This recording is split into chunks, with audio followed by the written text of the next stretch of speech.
No, magandang gabi po sa lahat. Sa mga bagong dating, shout out, shout out, shout out. Sabi dito, pinabulaanan ni dating Pangulo at Pampanga Representative si Gloria Macapagal Arroyo. Sabi niya rito, I categorically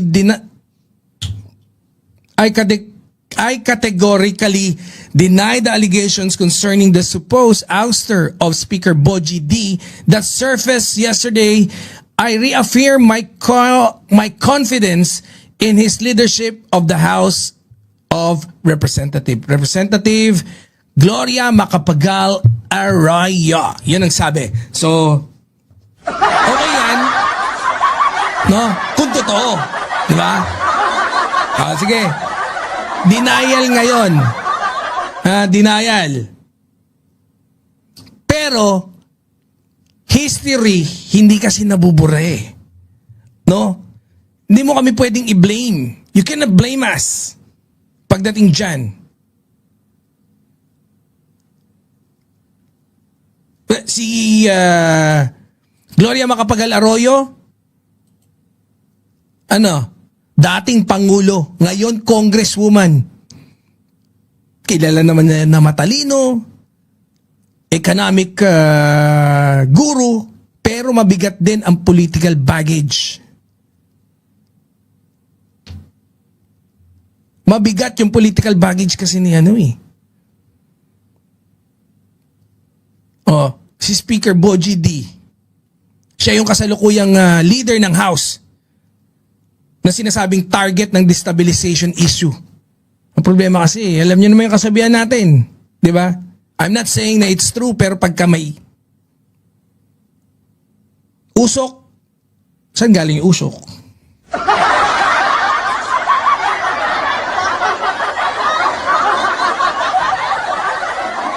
Political circle political power, power players. Laging may galaw sa likod ng eksena.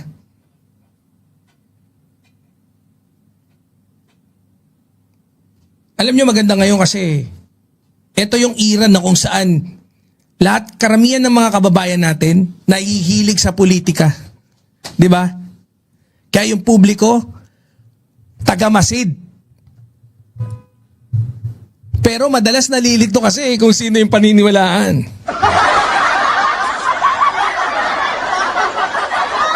Kaya ako, sa akin hindi mahalaga hindi ko pwedeng sabihin, ang sasabihin ko, mas mahalaga sa akin na maiparating ko yung tamang balita sa oras na kung saan alam kong mas tama. Timing. Pansin nyo, hindi naman ako dito Hindi ako nag-iimbento. Lahat may reference. Pag good news, ini-elaborate ko lang. Pero kung meron ako mga sasabihing datos, mga datas, meron ako laging reference. Ganun na yung galawan natin dito. Hindi nga rin ako halos commentator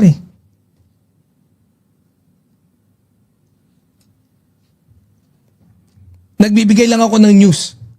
Tapos dinidiscuss lang din natin para mas maunawaan natin. Of course, siguro makikita niyo yung bias ko.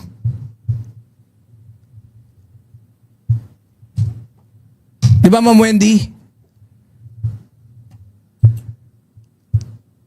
Oy, Ma'am Chaicher! Ma'am Chaicher! Buti nanda ka na, Ma'am Chaicher.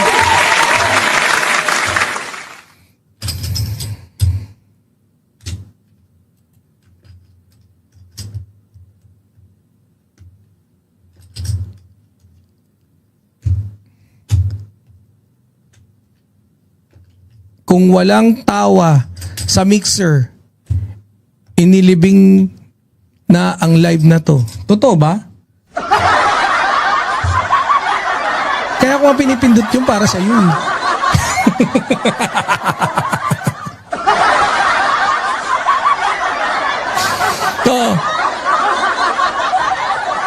Ito yung era na kung saan mapagmasid na tayo. And that's good.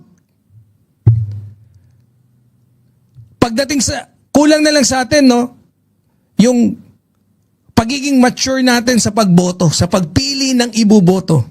Nakakalimutan ko na yung natin. Anyways, some other time. Ito yung hindi nawawala sa politika eh. Diba?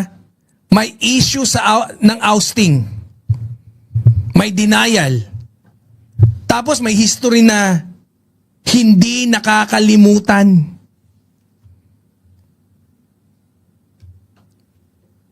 Nagkaroon na ba ng di ba nung una, yun pa rin yun eh. Yun yung unang attempt nila.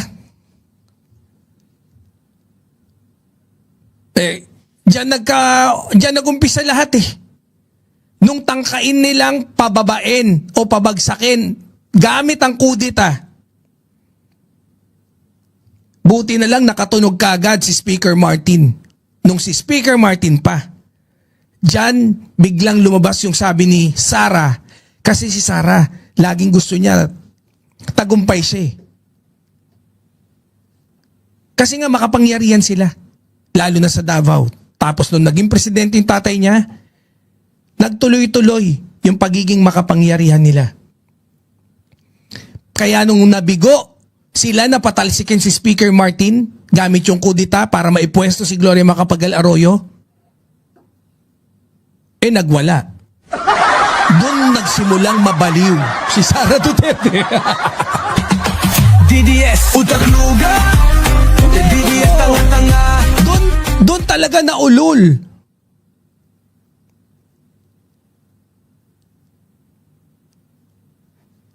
That's right, Arroyo's crowd is tiring. Sabi niya, nakakapagod. Totoo ba? Nakakapagod ibig sabihin ng makapagal? Oh.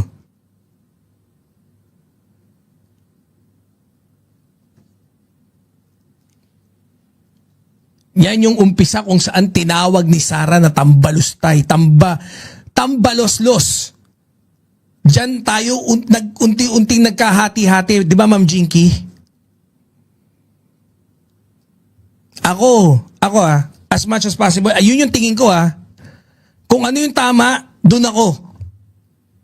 Unity pa nun eh. Pero, syempre, loyalista ako eh. Nung nakita ko kagad na gumanon si Sara, nagkahati-hati karamihan ng mga PBBM supporter tsaka Unity. Supporter ng Unity. Doon nagsimula. Doon ako sa alam kong tama eh. Ang alam kong tama that time, mali si Sara. Bakit? Di ba no sumunod yung parang may meeting something tapos mag-speech sila sa taas ng podium. Tapos sinabi niya, hindi ko nababanggitin muna yung middle initial mo, middle name mo. Pertaining to Speaker Martin, yung Romualdez. Alam niyo kung bakit ako naasar? Kasi why the heck would you put the president into some awkward situation? Puti, hindi ka ba tanga? Kung talaga makabayan ka, you always want the president to perform at its best. Kung uululin mo, at ilalagay mo siya sa mga awkward situation, madidistract siya. Di ba? Si PBBM nga, buti magaling magsalita eh. Nung sinabing ganon, inano niya kagad, I volunteer myself to be the best friend of Sara Duterte. Not word for word, pero ganun yung sinabi.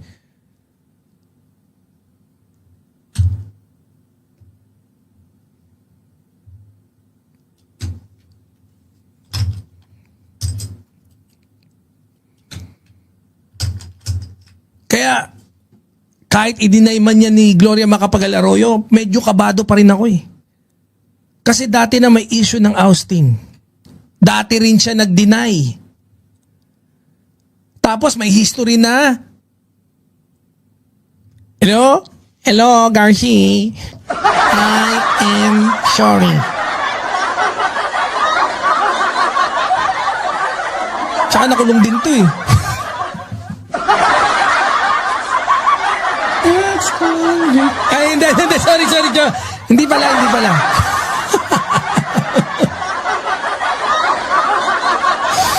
Oo. Kasi sa totoo lang, hindi lang salita ang basihan ng tiwala, kundi track record. Gaya ng sinasabi ni Magalong. Silip, Karen, no? Mas maganda niya, silipin niyo na lang yung track records ko.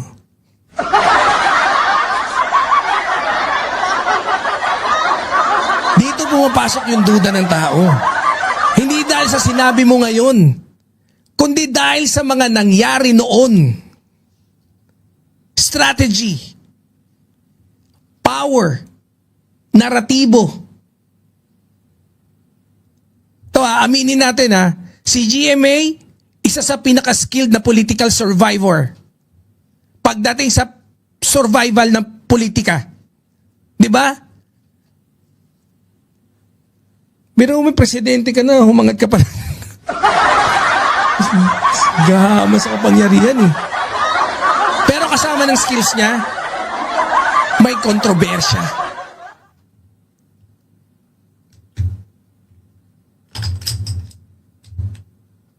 Balikan natin. Nakulong siya nung kailan? 2011. Kinasuhan ng electoral sabotage. Ilang taon din siya naka-hospital arrest bago ma-acquit. Actually,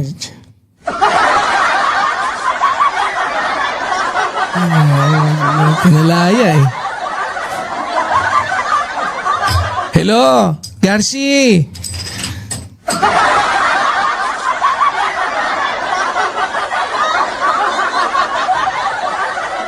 Biruin nyo, no? Alleged conversation tungkol sa election manipulation.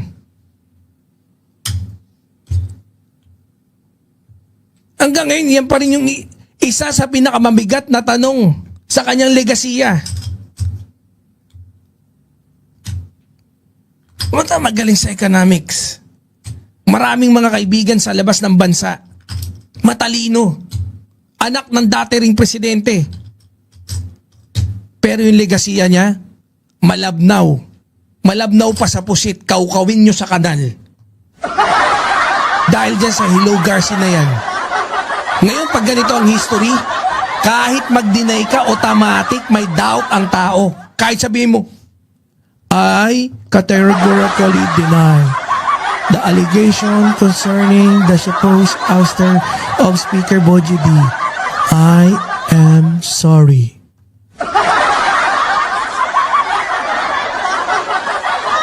Automatic may doubt yung tao.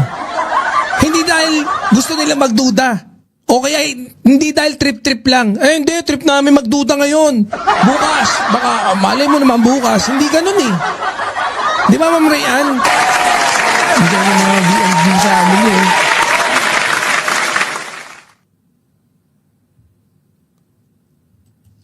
Hindi dahil trip-trip lang, may basihan.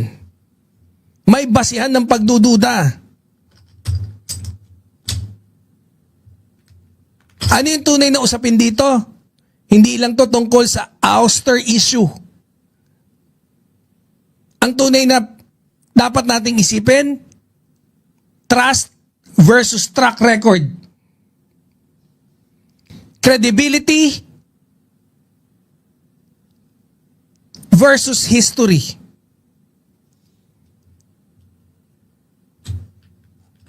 Dapat consistency ng leadership. Yan yung namin eh. Dito sa kumpanya namin, yung design agency namin. Namin magkapatid. Consistency beats talent. Hindi pwedeng ngayon magaling ka, bukas magaling ka. Skills and hard work is not enough. You need to put a dash of consistency. Not even a dash, maybe a handful. Dapat consistent ka. Hindi pwedeng mabait ka ngayon, bukas salbahe ka. Mabait ka ulit, bukas salbahe ka. Salbahe, bukas bait-bait. Kasi kahit gaano kaganda ang statement mo, kung ang history mo questionable, mahirap ibalik yung tiwala. Alam ko, no, karamihan sa inyo, na-quit naman na yan di ba? Oo, legally cleared. Pero sa politika, iba ang usapan. Legal truth versus public perception. At sa perception ng tao, hindi madaling burahin yung nakaraan. Kaya kung ganitong denial, kahit malinaw yung salita, yung pagkakasabi niya, kanina, kulang kung wala ng tiwala yung tao. It's not enough. At ito yung problema sa long-term politics. Isang issue, pwede mong i-explain. Pero paulit-ulit na issue, nagiging identity na. Kumakabit na sa'yo. Putya, kabit na kabit yung I am sorry. Paano siya nanalo? Alam na alam yan. Paano siya nanalo ng pagkapangulo? Dinaya daw si si Fernando po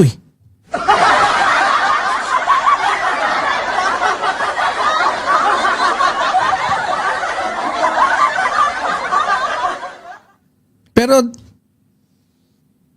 happy ako kasi sabi nila hindi nakakuha ng numero. So meaning may stability signal sa House leadership. Klaro ang official stance, walang ouster. Pagdating sa impeachment, sana mai-project din natin yung numbers. 'Di ba, Boss B?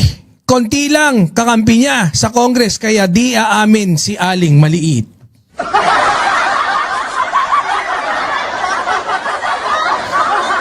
Kasi isa pa nakakatulong na iwasan ng panic at speculation.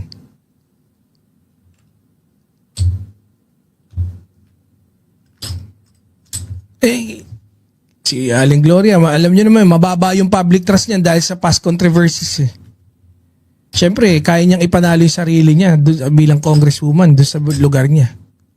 Kahit denial, may duda agad yung tao Lumalakas yung conspiracy dahil doon sa history niya. And we cannot blame the public na magkaroon ng ganung perception.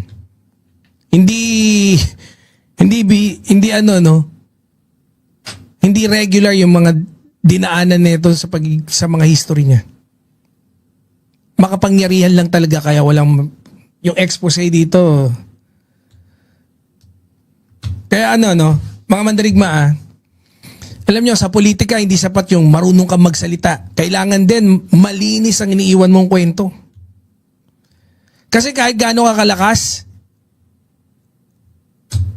kahit mag-deny ka pa ngayon, kung mabigat yung kahapon mo, dadalhin ka pa rin nun. Dadalhin ka pa rin ng history mo. Dadalhin ka ng track records mo. Kaya dapat siyang ina-apply nyo sa buhay nyo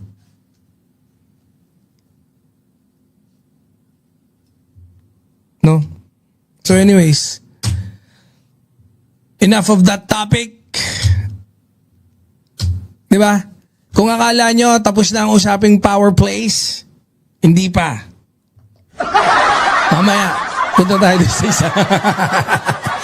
Magandang gabi po sa lahat. Shout out. So, what's up? Buhay pa ba? Kaya pa? Ilang oras na tayo? 1 minute 27. Pucha, ang dami pa natin topic Okay lang ba kayo dyan? Ha? Punta tayo dun sa susunod nating talakayin.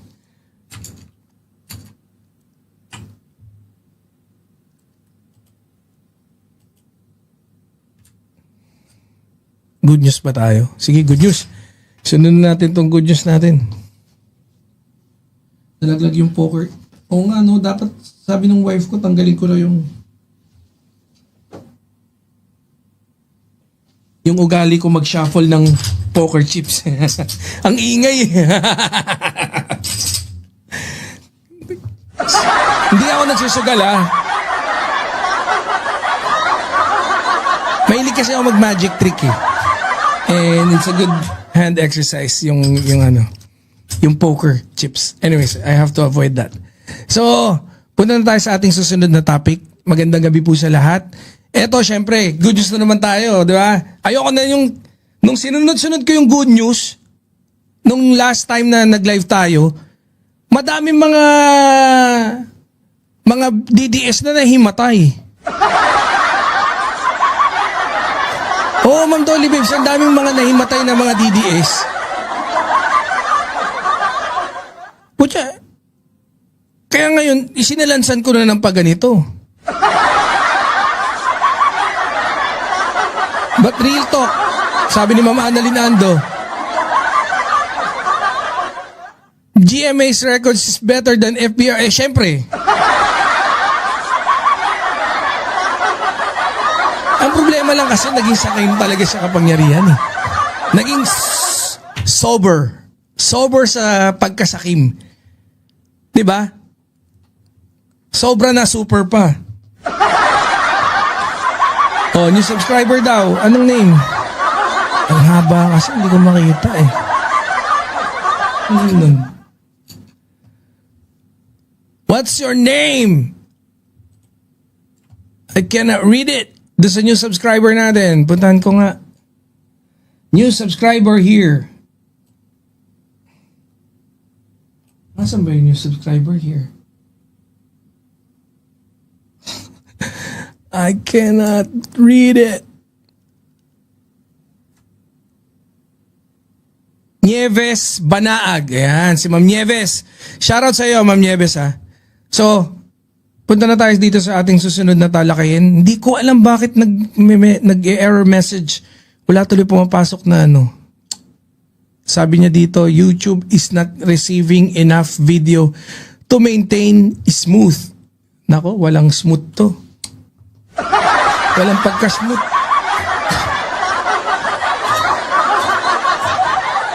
Anyways, punta na tayo dito sa ating susunod na topic.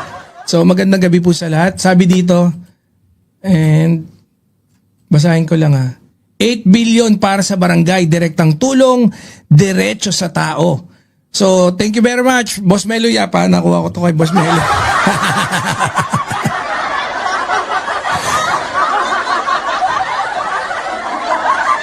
Ano daw, you're confined? Sino daw na confined? Si Kitty? Ba't kasi English era kayo dyan, Ma'am Dolly Babes?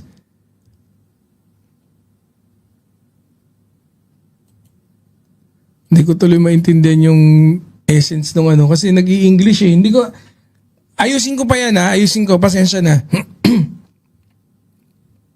Si Boss Joel nandyan ba? Boss Joel,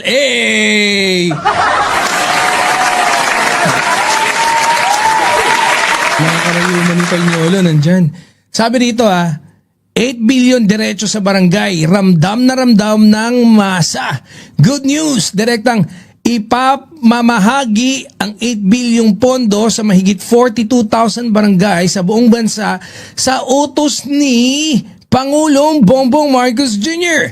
Bawat barangay ay makakatanggap ng 200,000 na maggagamitin para sa edukasyon, kabuhayan, social media, social programs. Ayon kay executives, 42,000 na barangay? Mali na, parang sobrang dami. How many barangays are there in the Philippines? 42,000 nga, no? Alright. I thought it was like 10,000 lang. Dami pala, no? So, thank you for that. May natutunan tayo dito sa ating kapatid, no? Na si Nyolo. Si Boss Melo Yap. Ayan. Okay? So, good news to mga kapatid, no? Kahit anong sabihin nyo pa dyan, good news. Mahigit 42,000 barangay. Ang daming beneficiary. 42,000 na barangay. Oh. Ayaw nyo pa ba yun?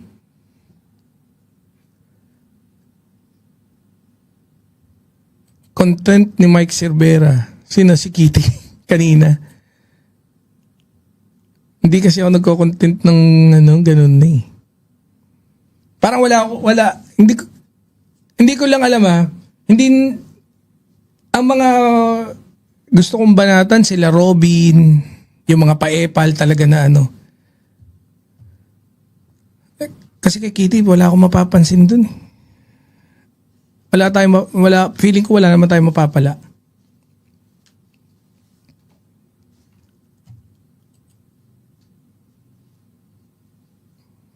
Hindi, pero okay yun eh. Kasi magaling mag-content sila Mike Cervera. Di ba? Si Ma'am April Goin, shout out. Oh. Alam mo naman eh. Ma'am Dolly Babes, iniiba na natin yung natin. Iniiba ko na yung karakas ko.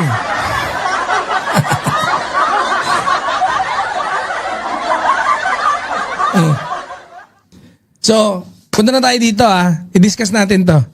So, magandang gabi po sa lahat. Ayan, isa na namang good news, no? Galing sa mismo sa ating pamahalaan, galing kay Executive Secretary Ralph Recto. Ayan. So, it's good news. Palakpakan siyempre. Diretso sa barangay. Hindi na paikot-ikot. Sino yung mga siyempre, yung mamamayan natin, direktang makikinabang, lalo na kung maayos yung gagawing distribution. Siyempre, si PBBM yung nagbigay ng direkta para sa pondo kay Executive Ralph Recto, no? Siya yung nagpaliwanag ng direksyon at yung purpose ng programa. Oy, Boss Benzer, shout out!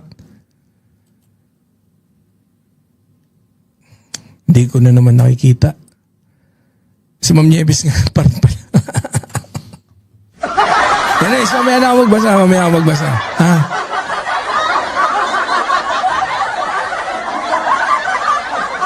Tapos syempre, no? Mga barangay officials. Sila yung frontline implementers. Sila yung unang gagalaw.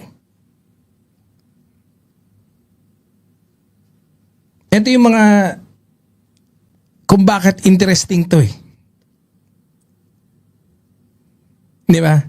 Kung bakit maganda tong 8 billion na project para sa mga barangay. Dati, ang dalas ng reklamo. Ang tulong paikot-ikot bago makarating sa tao. Ngayon, direkta na. Napansin nyo ba? Nababawasan habang pababa. Habang bumababa yung sistema, nababawasan.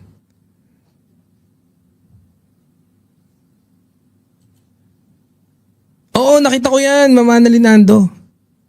Andun nga si Bongo, no? Tapos, sabi nila tulo daw. Hindi ko ano yun. Pag may patunay, pwede.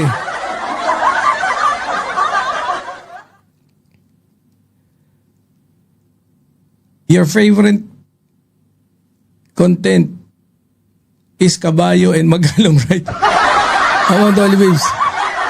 Hindi naman, wala akong Nagbago na tayo. Ganito na. Manig ka lagi. Ito na. So, ngayon maganda. Mismo galing sa bibig ng ating Executive Secretary na si Ralph Recto, diretsa sa barangay. Hindi, maalala nyo ba? Pag mayor, dadaan pa sa governor. 1 million yung budget. Pag nasa 900,000 na lang. Pag nasa mayor, 200,000, 800,000 na lang. Pagbaba dun sa city councilor, kutsa magkakangangahan na. Pagpunta sa barangay, kutsa baka mga 50,000 na lang yung 1 million.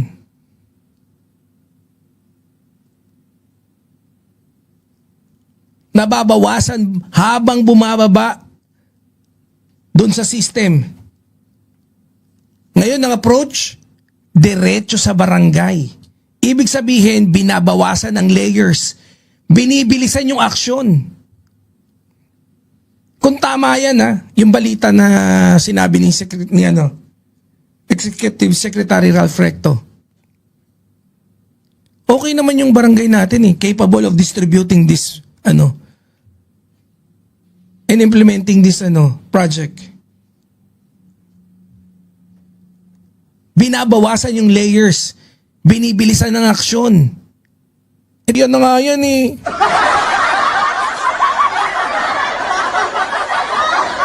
Ngayon, frontline driven siya. Doon na. Sa mismong nakatoka sa mga tao, barangay. Bakit barangay? Simple lang. Sila ang unang nakakakita ng problema. Yung barangay captain nyo. Yung mga kagawad nyo. Even yung mga tanod. Sila ang unang pwedeng kumilos talaga. Agad. At yung 200,000 per barangay, hindi man yan kalakihan. Pero kung gagamitin nyo yan ng tama, malaking bagay yan. Saan ialat? Sa edukasyon, sa kabuhayan, social services, sa edukasyon, school supplies, minor repairs, most probably. Sa kabuhayan, siguro mga small programs, assistance, syempre emergency needs.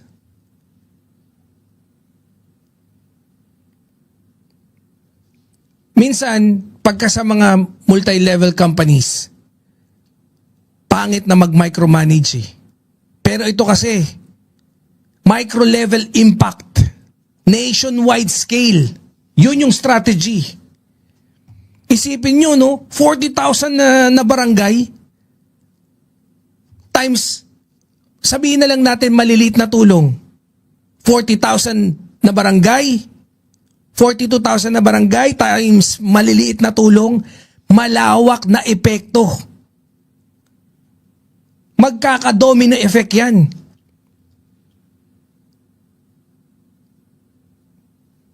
Ano yung tunay na layunin nito? Kasi alam nyo dito magiging interesting dito Hindi kung may pondo ba o wala, kundi kung paano mo to gagamitin. Kasi kahit gaano kaganda ang programa, kung hindi transparent, kung hindi maayos ang implementasyon, sayang lang. Di ba, Ma'am Katrina Love? Si Banat Bland.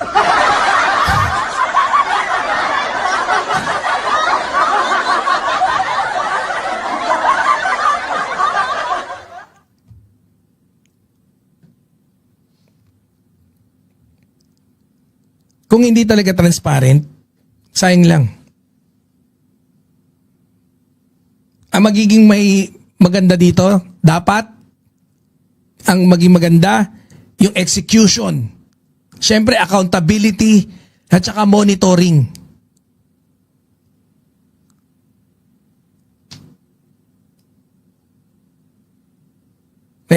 Malamang sasabihin na naman ng iba, wala, 200k lang? Ano magagawa niyan?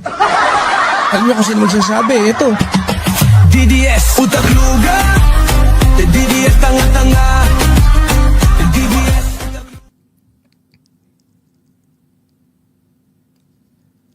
Ma'am Nieves, mamaya na. Sabay tayo. Pares tayong taga-UAE. Oh, yung oras na. 12:10. Wait lang. Tulog ka na dyan. Mamaya na. Oo. Pero, valid question Pag ganito yan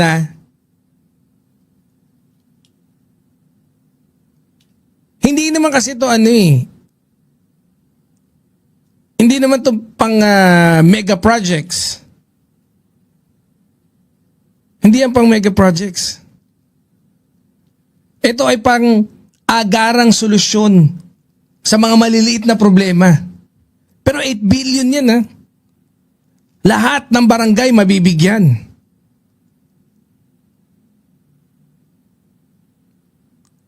Agarang solusyon sa mga maliliit na problema. Halimbawa, kulang na gamit sa barangay health center, emergency assistance, small livelihood starter. Pwede yan mga yan. Minsan hindi mo kailangan ng milyon para tumulong eh. Kailangan mo ng mabilis at tamang galaw. Tamang gabay. At doon papasok ang barangay. Ang maganda dito, diretso sa grassroots. Mas mabilis ang impact. Empowered ng barangay officials. Nationwide reach. 42,000 barangays. Flexible gamitin, depende sa pangangailangan ng barangay mo. Ang problema lang dito, yung risk na ma-misuse kung walang monitoring. Palit yung amount para sa larger problems. Pero at least may ginagawa, di ba? At least meron. And at least lahat.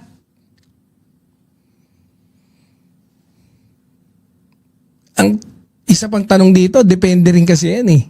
No? Sa competence ng barangay leaders. Isa pang problema dyan, posibleng mapoliticize sa local levels. Pero good news yan. Tulong na naman yan eh ng ating pamahalaan, di ba? So, mga mandirigma hindi talaga lahat ng solusyon kailangan malaki.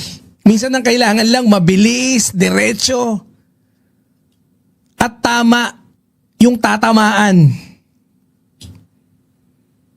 Minsan talaga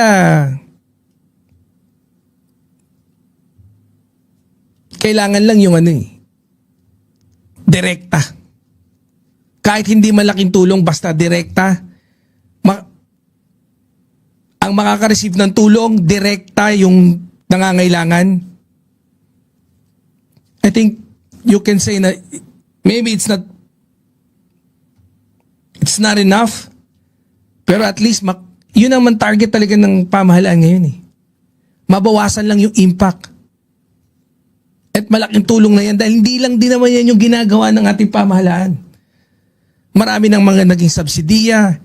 And of course, ikot ang puwet at tumbong ng ating pamahalaan sa paghahanap ng mga iba pang paraan para ma-diversify yung mga sources natin.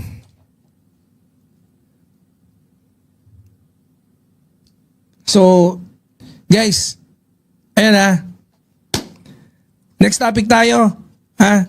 Pero syempre hindi lahat ng programang ganito ganyang kadiretso. Ito talaga kasi kaya ang ganda dito, rektahan eh. Ma'am Jessica, shout out. Ma'am Maricar Becker, Ma'am Maricar Becker, shout out.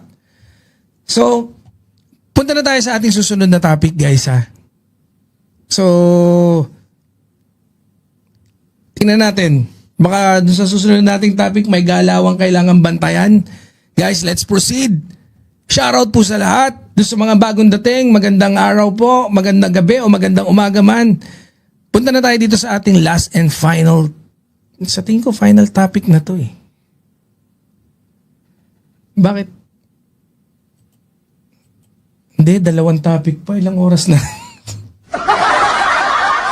Ang bagal ko mag-discuss ngayon. Grabe.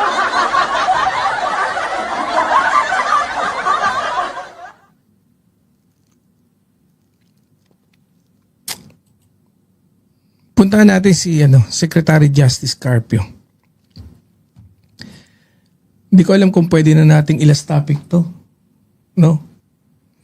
Kasi napuyat na si Ma'am Nieves eh. Tuloy lang tayo. So, magandang gabi po sa lahat. Shout out, si Boss Archie. Rekta sa bulsa. Punta na tayo sa ating next topic.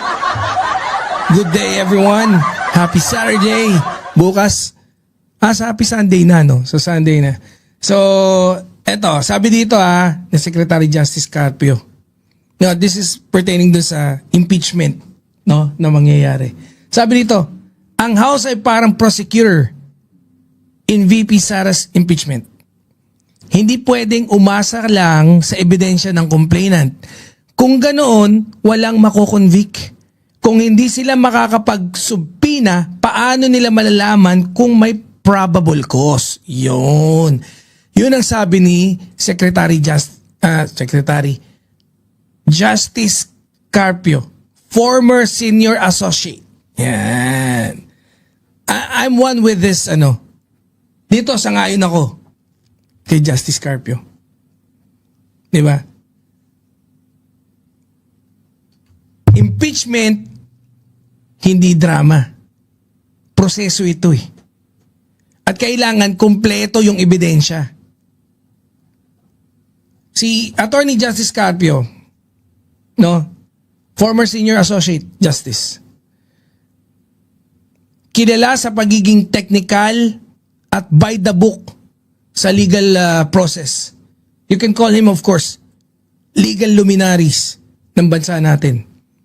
Especially, I like him pagdating sa West Philippine Sea. Gustong-gusto kong pakinggan pag nagdi-discuss siya. And, of course, yung mga efforts niya para tulungan yung bansa sa pakikipaglaban para sa soberenya dyan sa West Philippine Sea. I like him for that. Marami pa ding iba. Magaling naman talaga. Very brilliant. House of Representatives, sila yung may power na mag-initiate ng impeachment. Alam na natin yan. Siyempre, complainant, accusers, yun yung naglatag ng alin ng mga complaints. Sila Congressman Laila De Lima.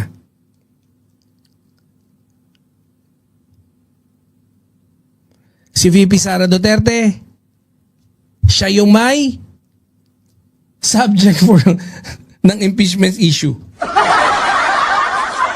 Siya yung ikakahon. Siyempre tayong mga mga mamamayan, tayo nagmamasid kung may accountability ba o wala. Tayo yung tagapanood.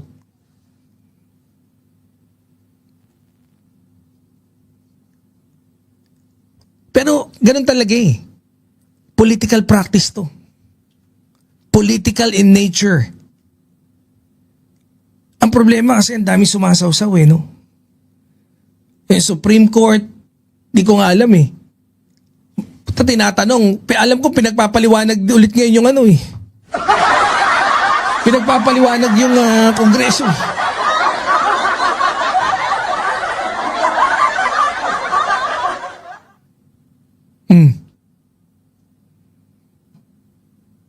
Pero, balik tayo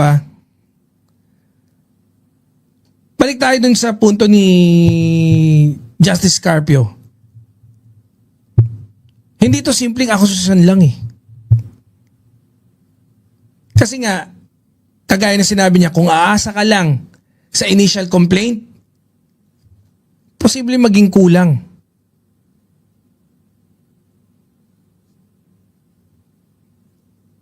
Hindi ko masabing mahina kasi approved na lahat eh.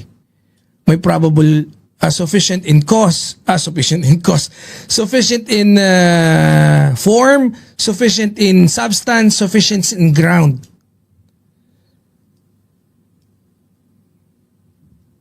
Kaabang-abang, ilang tulog na lang. Oo, But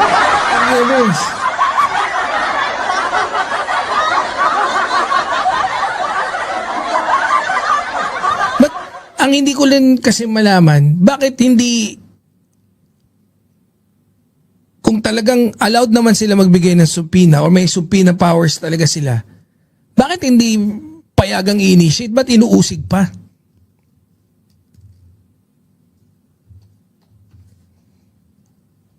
Hanggat hindi lumalabag sa konstitusyon. Hanggat nakasaad yun sa powers nila.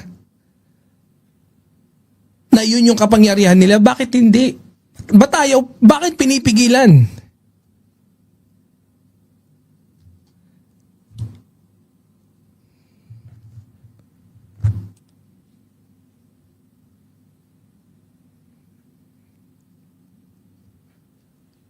Kasi, Boss Honesto, shoutout. Ito para sa akin ha.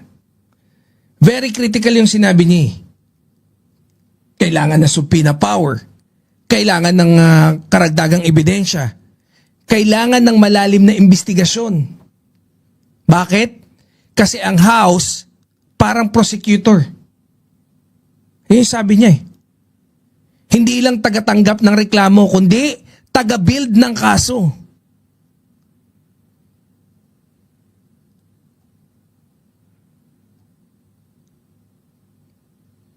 Kasi kung walang ganito, posibleng hindi natin malaman kung posibleng hindi natin ma-distinguish kung may probable cause nga ba.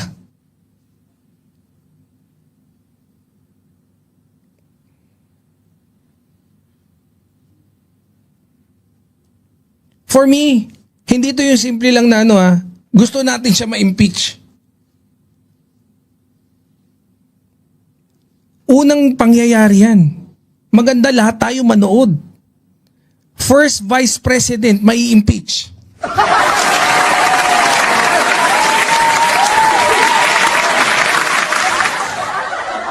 Kamot sa ulo. First Vice President na may impeach. Sorry.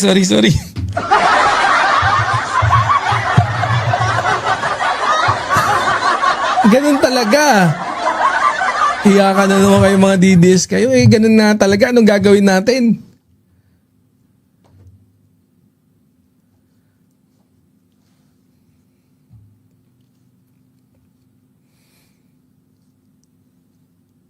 Alam nyo, ayoko sabihin na na strong or weak case. Kasi kailangan lang natin malaman yung probable cause eh. Tapos syempre, pirmahan, then uusad na yan papunta dun sa Senado.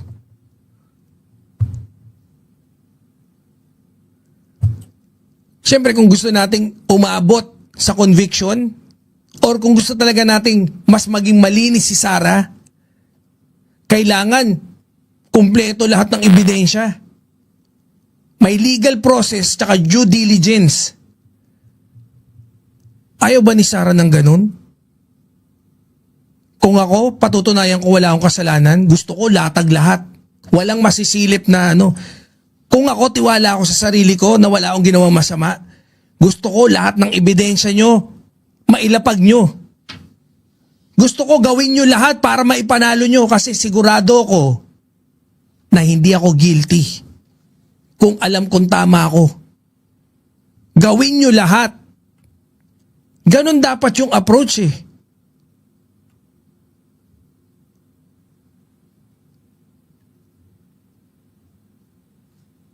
Kasi kung minadali, dadaanin sa technicalities, babalik sa iyo yung issue. Masisira yung credibility ng proseso. Lalagapak yung mga institutions natin kagaya ng Senado, Kongreso.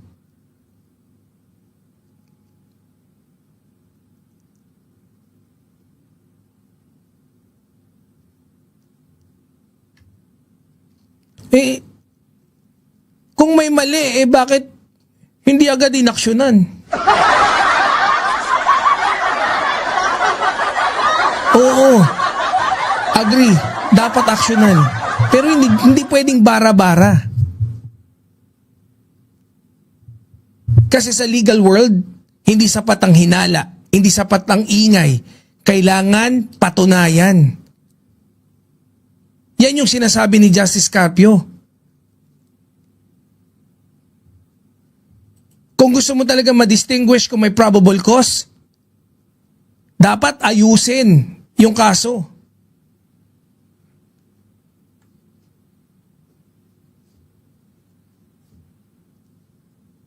Hindi pwedeng emotion-driven lang. Dapat evidence-based, evidence-driven.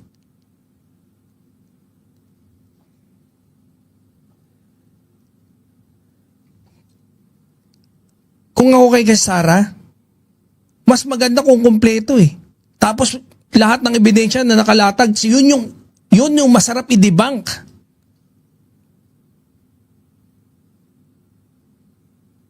Dapat talaga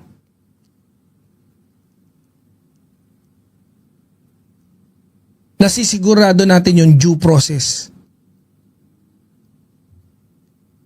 And with that, doon tayo aasa kung mataas ba yung chance ng accountability o mababa.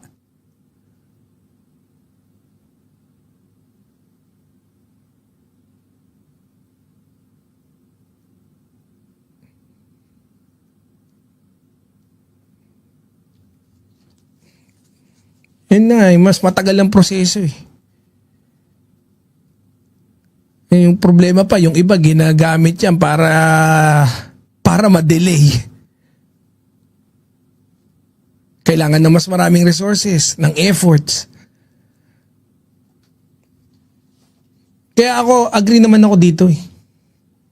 Kasi I'm pro ko dun sa impeachment. Sorry to say, no, it's not being biased pero may nilatag na eh. Tapos, of course, na-determine na rin yung 3. Diba? Sufficiency in force, sufficiency in substance, sufficiency in grounds. So, okay na ako dyan eh. Kailangan, andyan na eh. Diba?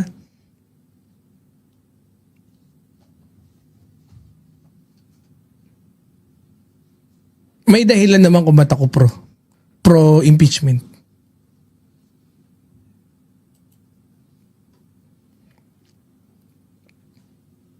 Kaya ako gusto ko kasi talaga yung tunay na accountability. Hindi sapat yung galit, hindi sapat yung paratang lang. Kailangan mong patunayan.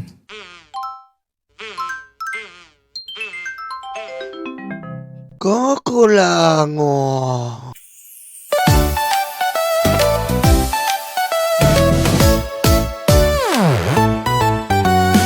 Tanggap, tanggap, luga, luga, DDS, DDS. Dating yung white karton, dating yung white karton. Duterte, Duterte. Tanggap, tanggap, luga, luga, DDS, DDS. Dating yung white karton.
De